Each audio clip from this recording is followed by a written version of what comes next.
सिंगरौली के चिंतरंगी पहुंचे मध्य प्रदेश के मुख्यमंत्री डॉक्टर मोहन यादव ने सिंगरौली को बड़ी सौगात दी है। सिंगरौली जिले की हवाई पट्टी से अब हफ्ते में 3 दिन हवाई जहाज उड़ान भरेगा। साथ ही बरगावा प्राथमिक स्वास्थ्य केंद्र का उन्नयन कर 15 करोड़ की लागत से 50 बेड का अस्पताल बनाया जाएगा। वहीं चितरंगी के सभी मजरों टोलों का विद्युतीकरण किया जाएगा। इसके लिए CSR फंड से 50 करोड़ की मंजूरी दी गई है। युवाओं को खनन आधारित शिक्षा देने के लिए सिंगरौली में माइनिंग कॉलेज खोलने की भी CM ने घोषणा की है।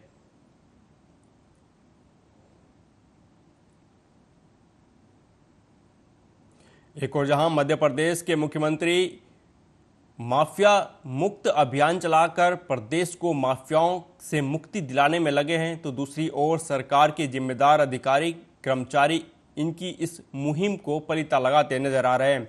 सौसर क्षेत्र में रेत का अवैध खनन कोई नई बात नहीं है। यहाँ रेत माफिया दिन रात नदियों से रेत का अवैध खनन कर शासन को करोड़ों का चूना लगा रहे हैं। तो वहीं विरोध करने वालों को डराना धमकाना आम बात हो चुकी है। मुख्यमंत्री के निर्देश और NGT के निर्देश के बावजूद यहाँ कि 1 जून से सितंबर माह तक कोई रेत का उत्खनन नहीं किया जाएगा, किंतु यहाँ के स्थानीय अधिकारी और जिला प्रशासन के अधिकारी इन आदेशों की धता बताकर यहाँ उत्खनन जोरों से उत्खनन किया जा रहा है। पहले तो यह उत्खनन रातों में होता था, अब तो दिन दहाड़े यह उत्खनन किया जा रहा है और हमने तत्काल इसकी सूचना सोशल मीडिया के माध्यम से और अधिकारियों को दी, किंतु अधिकारियों द्वारा जानबूझकर स्थान पर लेट आया गया, जिससे गाड़ियों को भागने का मौका मिल गया, जिसमें एक पोकलैंड मशीन जब्त की गई है। जब्त होने के बावजूद भी उस पर कार्रवाई कब की जाएगी, कैसी होगी, यह स्पष्ट नहीं। आज आप नदी में गए थे तो वहां क्या देखा आपने? आज नदी में गए तो वहां पोकलैंड मशीन के द्वारा 5, 6, 7, 8 डंपर खड़े थे जो अवैध उत्खनन किया जा रहा था इनके द्वारा। तत्काल हमने सूचना प्रशासन को दी। अच्छा, अभी क्या चाह रहे हैं? अभी हम ये चाह रहे हैं कि ये जो गाड़ियां पोकलैंड पकड़ी गई है इसको रास्ता किया जाए और सख्त से सख्त कार्रवाई इसके ऊपर की जाए और पोकलैंड के माध्यम से सभी जो अवैध उत्खनन। मध्य प्रदेश के भिंड जिले से चौंकाने वाला मामला निकलकर सामने आया है। शहर के रेखा नगर के एक मदरसे में बड़ी संख्या में हिंदू बच्चों का दाखिला हुआ है, जिसमें कुछ बच्चे या तो मदरसे में जाते नहीं हैं या दूसरे स्कूलों में पढ़ते हैं। मदरसे में दर्ज छात्र छात्राओं की संख्या की तुलना में बमुश्किल 20% बच्चे ही पढ़ते हैं, जिसमें हिंदू बच्चे भी शामिल हैं, जबकि उपस्थिति करीब 70% से ज़्यादा दर्शाई जाती है। मदरसा छोड़ने को लेकर एक हिंदू बच्चे के परिजन ने बताया कि जब TC मांगी गई तो फीस के नाम पर पैसों की मांग की गई। जब इस खबर की पड़ताल की गई तो रेखा नगर स्थित मदरसे पर संस्था का बोर्ड हटा मिला और मदरसे पर ताला लटका हुआ मिला। दरअसल मदरसा संचालक ने मध्याह्न भोजन, रसोइया, शिक्षक के अलावा शासन प्रशासन से मिलने वाली अलग अलग योजनाओं के नाम पर निकलने वाली राशि हड़पने के लिए छात्र छात्राओं की संख्या बढ़ाई। इसलिए हिंदू बच्चों का नाम भी दर्ज किया गया, जबकि दर्ज छात्र छात्राओं की संख्या की अपेक्षा उपस्थिति करीब 70% दिखाई जाती है और बच्चे सिर्फ 15 से 20% ही पहुंचते हैं। भिंड जिले में सिर्फ ऐसे 1 या 2 नहीं बल्कि कई मदरसे हैं, जिनमें करीब 60 से अधिक मदरसे बताए गए, जिन्होंने ज़्यादातर मदरसों में फर्जीवाड़ा किया जा रहा है। TC नहीं दे रहे मास्टर। अच्छा, मांगी है? हाँ मांगी है। क्यों नहीं दे रहे, क्या कह रहे हैं? जो हमारा फीस भरो पहले। अच्छा, तो आपका क्या विचार है, यहाँ पढ़ाना नहीं चाहिए? मैं नहीं पढ़ाऊंगी, अब TC ही नहीं दे रहे तो कहाँ पढ़ाएंगे अब। अच्छा, तो अभी इसकी कई शिकायत की है? नहीं की, TC नहीं दे रहे। जहाँ में हिंदू और मुस्लिम दोनों ही पढ़ते हैं। अच्छा, यहाँ मदरसे का बोर्ड लगा था और अब हटा लिया है। बोर्ड लगा था, अभी बोर्ड हटा, कल हटा के पढ़ो।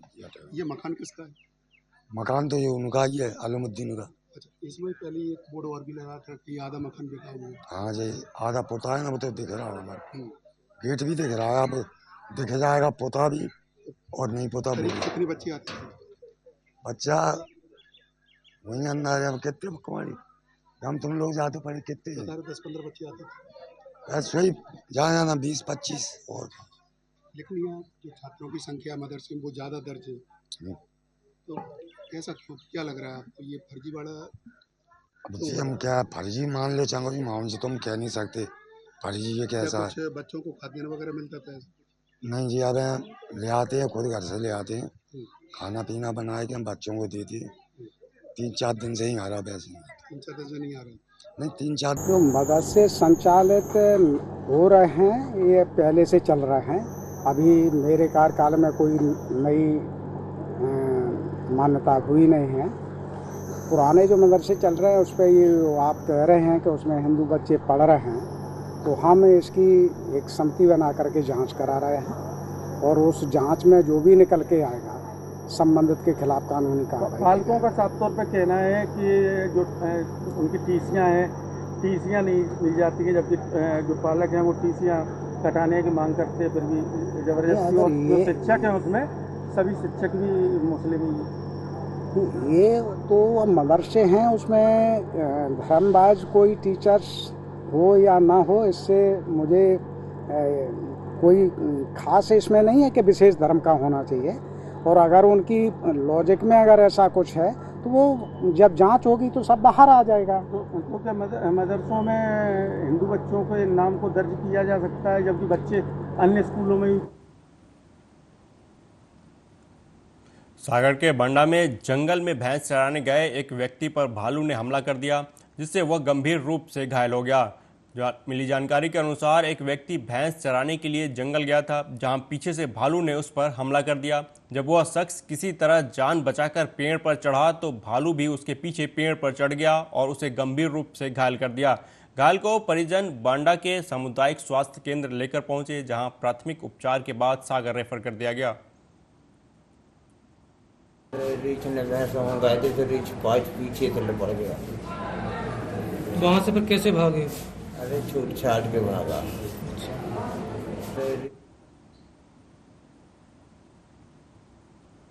मध्य प्रदेश के सिवनी जिले के लखना दौन के बंजारी ग्राम पंचायत में एक गांव ठोड़ा माल स्थित है, जहां आज़ादी के 70 साल बाद भी ना सड़क बन पाई और ना ही कोई खास सुख सुविधा। स्वास्थ्य के नाम पर केवल एक आशा कार्यकर्ता है, वह भी इलाज कभी कभार ही कर पाती है। रही सही कसर भीषण बारिश ने पूरी कर दी। यहां गांव से ही गुजरने वाले नाले में आई बाढ़ ने लगभग 50 से 60 एकड़ के किसानों की फसल बहा ले गई। डोडा माल से डोडा रैयत तक जाने वाली कच्ची सड़क का तो नामो निशान ही नहीं है। तो वहीं जबलपुर और सिवनी जिले की सीमावर्ती इलाके में बसे होने की वजह से नेशनल हाईवे 34 से डोडा माल की ओर जाने वाला सड़क मार्ग का करीब 2.5 किलोमीटर जबलपुर जिले के हिस्से में आता है, तो वहीं आधा हिस्सा सिवनी जिले के सीमा में आता है। सिवनी और जबलपुर के बीच में होने की वजह से इस गांव में ना तो सड़क है और ना ही बिजली। मूलभूत सुविधाओं की तो बात ही नहीं की जा सकती। यहाँ के शिक्षक स्कूल तो आना चाहते हैं, पर रोड और सड़क ना होने की वजह से परेशान हैं। इस गांव में ना तो पुलिस पहुंचती है और ना ही एम्बुलेंस। समस्या यही है कि अगर ज्यादा सीरियस हो जाता है तो फिर 2-4 आदमी लेके रोड तक ले जाना पड़ता है। कितनी दूर है गांव से रोड? ये 3.5 किलोमीटर लगभग है। और यहाँ स्कूल की व्यवस्था? स्कूल की व्यवस्था टीचर तो आते हैं रेगुलर, लेकिन अब जो बरसात में वे भी क्या करें। तो कितने दिन से नहीं आ रहा है टीचर? अभी जमान चलो 1 हफ्ता से बंद नहीं पड़ी। स्कूल बंद है? हाँ। बच्चे स्कूल नहीं जा रहे? स्कूल जा रहे हैं लेकिन टीचर नहीं जा रहे हैं। समस्या यही। मैंने अथक प्रयास किया यहाँ का रोड बनाने के लिए, मरम्मत करने के लिए, कि कम से कम हमारी जो सुविधाएं हैं वो अच्छी तरह से चल सकें करके। लेकिन कई बार हमने अपने जनप्रतिनिधि हैं, बाबा विधायक जी हैं, सांसद महोदय जी भी हैं, कई ऐसे डिलीवरी पीरियड के समय में, बरसात के समय में कई बार उनका अवगत भी कराया। उन लोगों ने कभी आने का प्रयास नहीं किया और मौके पे आकर के उनने कभी ये नहीं देखा कि ये गांव के लोग जो हैं कैसी परिस्थिति से जी रहे हैं। आए दिन की परेशानी है सर, 12 महीने की, और बरसात में तो अति दिक्कत हो जाती है। आप देखते हुए आए हैं कितनी परेशानी है। पुलिया बह गई है, जर्जर हो गई, बिल्कुल जो मटेरियल डाला गया था उस पर वो बह गया है और 4 फीट गड्ढा हो गया उसमें। अच्छा, तो गाड़ी चलाने निकालने में दिक्कत हुई? बड़ी परेशानी होती। कल हमने 1 घंटे पत्थर डाले जाते समय, तब उस पे से आ रहे हम निकल के आए। बढ़ते हैं अगली खबर की तरफ। कलेक्टर शैलेंद्र सिंह ने छिंदवाड़ा जिले के अनुविभाग जुन्नारदेव के भ्रमण के दौरान शासकीय मॉडल हाई स्कूल तामिया का निरीक्षण किया। इस दौरान उन्होंने स्कूल के विद्यार्थियों और स्टाफ के साथ एक पेड़ मां के नाम अभियान के तहत फलदार वृक्षों के पौधे लगाए, जिसके बाद उन्होंने अलग अलग कक्षाओं में पहुंचकर छात्र छात्राओं से 1-to-1 चर्चा कर उन्हें भविष्य के लिए मार्गदर्शन दिया और उनकी अलग अलग जिज्ञासाओं का समाधान भी किया।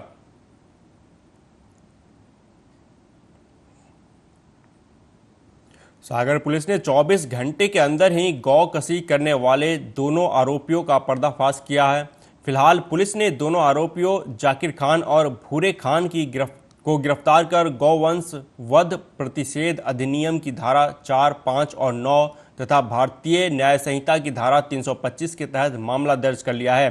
मिली जानकारी के अनुसार बीते 30 तारीख को पठानवाली घाटी के पास कुछ युवकों ने गौवंश के कटे हुए साक्ष्य देखे। युवकों ने देखा कि गौवंश की पूंछ, कुछ मांस के टुकड़े पड़े हैं। तत्काल खबर जंगल में लगी आग की तरह फैल गई और बजरंग दल संयोजक सचिन भल्ला ने तत्काल मामला संज्ञान में लेते हुए पुलिस को सूचना दी और पुलिस के साथ बजरंग दल के कार्यकर्ता घटनास्थल पर पहुंचे, जहां गौवंश के साक्ष्य पाए गए। साथ ही धार्मिक भावनाओं से जुड़ा हुआ मामला था, इसलिए सागर थाना प्रभारी अर्चना सिंह ने मामले की गंभीरता को समझते हुए तत्काल तेजी से एक्शन लिया और पूरी ताकत से आरोपियों की तलाश में जुट गई। सूत्रों और तकनीकी साक्ष्य के आधार पर तत्काल 2 लोगों जाकिर खान और भूरे खान की धरपकड़ की गई और सख्ती से पूछताछ की गई, जिसमें आरोपियों ने अपना जुर्म कबूल कर लिया। गौवंश के जानकारी सूचना प्राप्त मिलने पर स्टाफ को वैसे तस्दीक कराई गई, तो वहाँ पर किसी बैल का पूंछ वगैरह कुछ उसके अवशेष गौमांस के मिले हुए थे, जिनको एकत्र करके हमें डॉक्टर को दिखाया गया, PM कराया गया। पता चला कि आसमानी उसका सिर भी गौमांस का वहाँ पर था, तो उसकी तस्दीक की गाड़ियों पर भी उपलब्ध हो गया। जब कल PM कराया गया, स्पष्ट हुआ कि ये किसी बैल का उपरांत अवशेष प्राप्त हुए हैं। जब इसमें तस्दीक की गई, कुछ लोगों द्वारा क्या बोलते हैं संवेदनशील मामला था, एकदम से कोई भी आपके बताने। यहाँ पे कुछ गौवंश की हत्या की गई है, तब किसी मतलब तो हमने सर्वप्रथम पुलिस को सूचना दी। पुलिस बल के साथ पुलिस ने तत्काल अपना एक्शन लेते हुए अपने बल के साथ हम लोगों को लेके घटनास्थल पे गए। वहाँ जाके देखा तो कुछ तत्व वहाँ पे डले हुए थे। पुलिस ने तत्काल उसकी जब्ती बनाई और जब्ती बनाने के बाद वापसी में आने के बाद FIR दर्ज की। उसके बाद में FIR दर्ज करने के बाद दूसरे दिन पुनः सर्च पे उसका सिर मिला, उसको दूसरे दिन दफनाया गया। बाकायदा हिंदू रीति रिवाज के अनुसार उसको दफनाया गया। इसके बाद में पुलिस ने सख्ती से अपना एक्शन लेते हुए और मुलजिमों को पकड़ा गया। कार्रवाई संतुष्ट हैं आप? बहुत संतुष्ट है। पुलिस प्रशासन को बहुत बहुत हमारी ओर से, हमारे संगठन की ओर से धन्यवाद। अगली खबर पंजाब के मोगा से है, जहां भाजपा नेता केवल सिंह ढिल्लों ने मोगा में प्रेस कॉन्फ्रेंस किया। इस दौरान उन्होंने केंद्र सरकार द्वारा पेश किए गए बजट के बारे में चर्चा की। केवल सिंह ने कहा कि पंजाब सरकार केंद्र सरकार के पास कोई भी प्रपोजल लेकर नहीं जाती और फिर केंद्र सरकार के खिलाफ बोलती है। उन्होंने कहा कि हुसैनी वाला बॉर्डर खोलने के लिए कभी भी पंजाब सरकार ने केंद्र सरकार के साथ कोई बात नहीं की। साथ ही उन्होंने कहा कि पंजाब के किसानों के लिए बजट में इस बार सबसे अच्छा पैकेज रखा गया है। हिंदुस्तान के बजट के विच $5 बिलियन स्पोर्ट्स लिए रखा गया। ये प्रपोजल तो तुसी लैके जानी है कि साडे अज असी मोगे बैठे हाँ, मोगे में सरकार कह के असी इंटरनेशनल लैवल का कोई जिमनास्टिक का, कोई स्विमिंग का, कोई टेनिस का एक इत्थे स्टेडियम बनाना, एक असी लुधियाने बनाना, एक असी बरनाले बनाना, एक असी बठिंडे बनाना। असी अगले 1 साल दे विच 20 स्टेडियम बनाने हैं। जो तुसी प्रपोजल लैके नहीं जाओगे, जिहड़ा एक गल मैं क्लीयर करना चाहुंदा, जिहड़ा सेंटर का बजट हुंदा उहदे च हरेक चीज़ डिटेल च नहीं लिखी जाती, उहदे च प्रोविजन किया जाता। स्टेटां आपदी नीड मुताबक, आपदी जरूरत के मुताबक वो अगे ਇਹਦੇ ਵਿੱਚ प्रोविजन ਦੇ ਵਿੱਚ ਜਾ ਕੇ ਆਪਦੇ ਸਕੀਮਾਂ ਲੈ ਕੇ ਜਾਂਦੇ ਆ। ਤਾਂ ਸੈਂਟਰ ਗਵਰਨਮੈਂਟ ਦੇ ਜਿਹੜਾ ਵਿੱਤ ਕਮਿਸ਼ਨ ਹੁੰਦਾ ਜਾਂ ਨੀਤੀ ਆਯੋਗ ਹੁੰਦੇ ਆ ਜਾਂ ਮੰਤਰਾਲਿਆਂ ਦੇ ਵਿੱਚ ਬੈਠ ਕੇ ਐਕਸਪਰਟ ਬੈਠੇ ਆ, ਉਹ ਉਹਨੂੰ ਦੇਖਦੇ ਆ, ਘੋਖਦੇ ਆ ਕਿ ਯੈਸ ਪੰਜਾਬ ਦੇ ਵਿੱਚ ਇੰਨੇ ਸਟੇਡੀਅਮ ਆਉਣੇ ਚਾਹੀਦੇ ਆ। अखिल भारतीय क्षत्रिय महासभा के प्रदेश के कोने कोने से सभी कार्यकर्ता मथुरा पहुंचे, जहां प्रदेश अध्यक्ष जय गोविंद सिंह, भुवनेश्वर सिंह, राष्ट्रीय संगठन मंत्री भुवनेश्वर सिंह सहित कई कार्यकर्ता मौजूद रहे। वहीं महाराणा प्रताप सेवा सदन का भूमि पूजन समारोह का आयोजन अखिल भारतीय क्षत्रिय महासंघ के मथुरा जिला अध्यक्ष ठाकुर सुजांग सिंह की अध्यक्षता में किया गया। महाराणा प्रताप सेवा सदन के भूमि पूजन में भारतीय किसान यूनियन भानु के राष्ट्रीय अध्यक्ष ठाकुर भानु प्रताप सिंह मुख्य अतिथि के रूप में मौजूद रहे।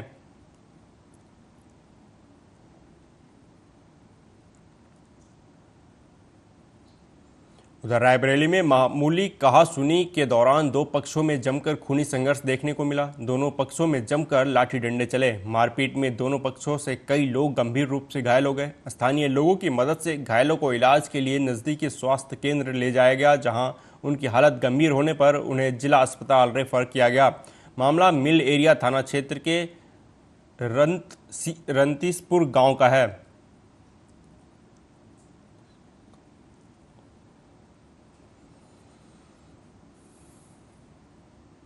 दिल्ली के एक कोचिंग संस्थान में पानी भर जाने और हादसे के दौरान 3 छात्रों की मौत के बाद बवाल मच गया और पूरे देश में चल रही कोचिंग संस्थानों की छापेमारी शुरू हो गई है, जिससे वहां की व्यवस्थाओं और सुविधाओं की जमीनी हकीकत का पता चल सके।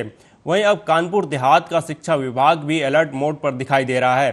जिला विद्यालय निरीक्षक ब्रजभूषण चौधरी और उनकी टीम लगातार जिले के कोचिंग सेंटर, लाइब्रेरी में जाकर उनके रजिस्ट्रेशन और व्यवस्थाओं की जांच कर रही है, जिसमें छात्र छात्राओं के आने जाने के रास्ते, फायर सेफ्टी मानक, फायर की एनओसी सहित सभी दस्तावेजों की जांच की जा रही है। जिला विद्यालय निरीक्षक ने जानकारी देते हुए बताया कि उन्होंने जिले के 1 दर्जन कोचिंग संस्थानों में जांच की है। मानक के अनुरूप न मिलने वाले सभी संस्थानों को नोटिस जारी की जाएगी। फर्जी तरह से कोचिंग संस्थानों के किए गए रजिस्ट्रेशन भी रद्द किए जाएंगे। कोचिंग इंस्टीट्यूट के निरीक्षण शुरू किए। पहले हम लोगों ने अकबरपुर में 7-8 कोचिंग देखे, जहाँ पे बहुत ज्यादा संख्या में बच्चे कम जगह में घूस करके भरे गए थे। वहां पर ना ही कोई ऑल्टरनेटिव एग्जिट था, ना ही फायर डिपार्टमेंट से कोई एनओसी इनको जारी हुई थी। एक आध कोचिंग सेंटर्स तो बेसमेंट में चल रहे थे, उनको भी हम लोगों ने नोटिस जारी करना है। उसके बाद हम लोग पुखराया गए, वहां पर भी हर गली में 3-3, 4-4 लाइब्रेरीज चल रही थी। उनके भी नॉर्म्स कोचिंग सेंटर वाले ही हैं, लेकिन उनके द्वारा ना कहीं रजिस्ट्रेशन किया गया था, ना ही उन्होंने किसी से कोई अनुमति प्राप्त की थी। एक तरह से अवैध लाइब्रेरी चला रहे हैं वो लोग। और सही बात यह है कि वहां पर ना ही बच्चों की सुरक्षा का कोई पालन किया जा रहा है। वहीं रायबरेली में एक बुजुर्ग का गंगा नदी में कूदकर आत्महत्या करने का पूरा मामला कैमरे में कैद हो गया।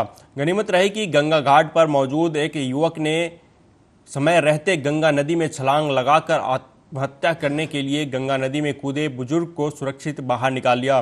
वीडियो गोगासो गंगा घाट का है, जहां एक बुजुर्ग परिवार से नाराज होकर गंगा घाट पर पहुंचा और गंगा नदी में कूद गया। वहीं युवक अपनी जान जोखिम में डालकर बुजुर्ग को बचाने के लिए गंगा नदी में कूद गया और किसी तरह से बुजुर्ग को गंगा नदी से बाहर निकाल कर लाया। लोगों ने पुलिस को सूचना दी तो पुलिस भी तत्काल मौके पर पहुंच गई और उसके बाद परिजनों को सूचना दी गई। परिजनों के पहुंचने पर पुलिस ने बुजुर्ग को उन्हें सौंप दिया। हम लोग यहाँ घाट में बैठे थे तो एक बुजुर्ग थे, उन्होंने यहाँ छलांग लगाई, कूद गए तो हम लोग गए, मैं उसको कूद गया, बचा के बाहर लाया, यहाँ पे उसको रखाया। अभी पुलिस आई है, वो लोग अपना कार्रवाई कर रहे हैं और बाद बाकी सब पब्लिक है और सब। अच्छा, जब कूदे तो डर नहीं लगा तुमको उसको बचाने में कि तुम भी डूब जाओ? तो डर तो रहता है, लेकिन हम लोग तैरने जानते हैं, सब रकम बचा चुके और काफ़ी बहुत बार, तो इसीलिए कूद गए। कुछ देखा नहीं, कूद गए। मोबाइल सब ऐसे लेके कूद गए। मोबाइल भी खराब हो गया। वो भी सब खराब हो गया, लेकिन बचाना तो जरूरी पड़ता है ना कि हम लोग यहाँ रहते हैं, भले ही मेरा गांव है ये, लेकिन हम लोग जान बचा लिया। हाँ, जान बचा लिया गया हम लोग। अब खबर यूपी के कानपुर देहात से है, जहां 1 नहीं, 2 नहीं, तीन प्रेमियों के साथ मिलकर महिला ने अपने पति को मौत के घाट उतार दिया। दरअसल कानपुर देहात के मंगलपुर थाना क्षेत्र के संदलपुर के रहने वाले गुरुचरण का बीते शुक्रवार को खेत में संदिग्ध हालत में शव मिला था।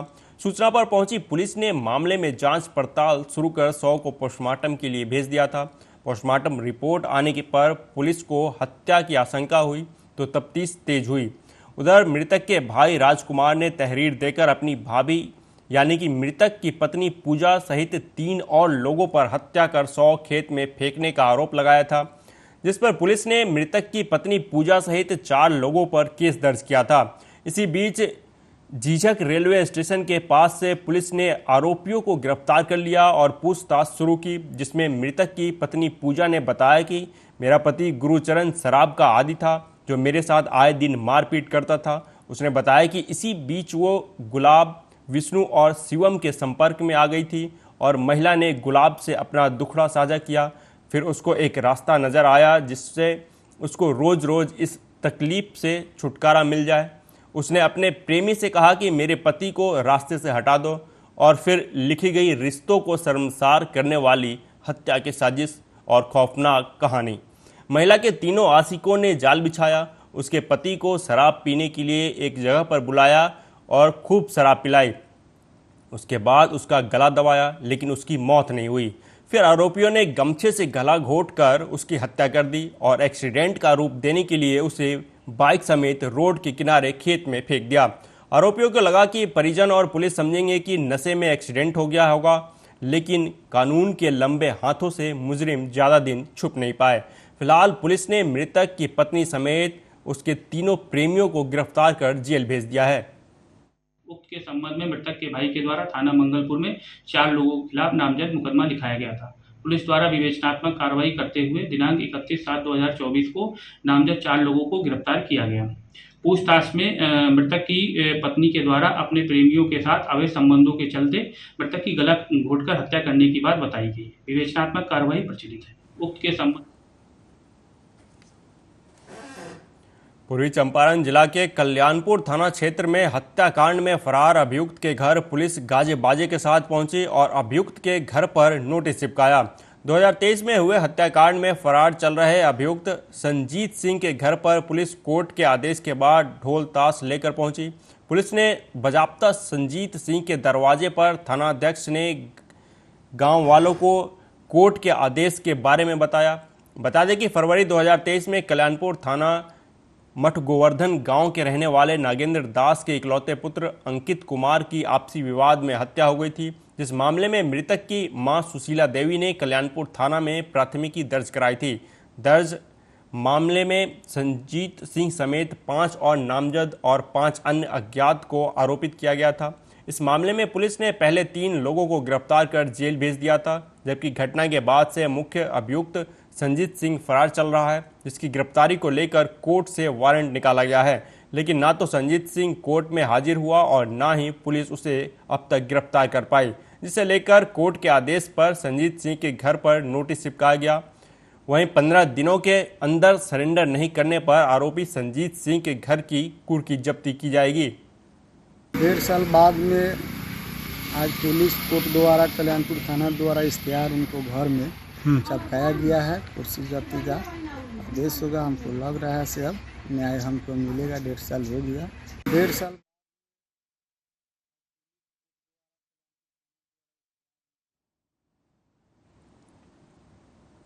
वहीं बिहार के सहरसा जिले में तेज आंधी और बारिश की चपेट में आने से एक शिक्षिका के ऊपर विशाल पेड़ गिर गया। साथ में खड़े बिजली का पोल भी टूटकर गिर गया, जिससे शिक्षिका गंभीर अवस्था में जख्मी हो गई। आनन फानन में शिक्षिका को जख्मी हालत में सदर अस्पताल में भर्ती करवाया गया, जहां उसका इलाज चल रहा है। वहीं साथ में मौजूद पति बाल बाल बच गया। घटना सदर थाना क्षेत्र के हवाई अड्डा मोड़ स्थित केंद्रीय विद्यालय के पास की बताई जा रही है। स्कूल से लौटने के बाद केंद्रीय विद्यालय के बगल में जो जहाँ सब्जी का दुकान लगता है, वहाँ साइड में बाइक लगा के झींगा खरीदने लगे। झींगा खरीदने के बाद जो है बगल में झिंगनी वाला था, उससे भी लेने लगे। इतने देर में झीसी पानी होने लगा। हमारी ये वाइफ है अंशु कुमारी, ये उत्क्रमित मध्य विद्यालय मुरली बसंतपुर में शिक्षिका है। यह बाइक के पास खड़ी थी हम झीना पास थे खड़ा, इतने में क्या हुआ, झीसी पानी होते होते एकाएक आंधी आ गया तुरंत, ऐसा आया लगा जो है ना तेज बारिश। उसी में हम कहे भागो उसको, ज्यादा ये भाग के हम आगे निकल गए वहां से, झींगा वाला भाग की ताता वो गाछ पूरा उलट के गाछ गिर गया। फिलहाल इस बुलेटिन में अभी तक के लिए इतना ही। देश दुनिया की तमाम खबरों के लिए देखते रहिए आर्या न्यूज़। नमस्कार।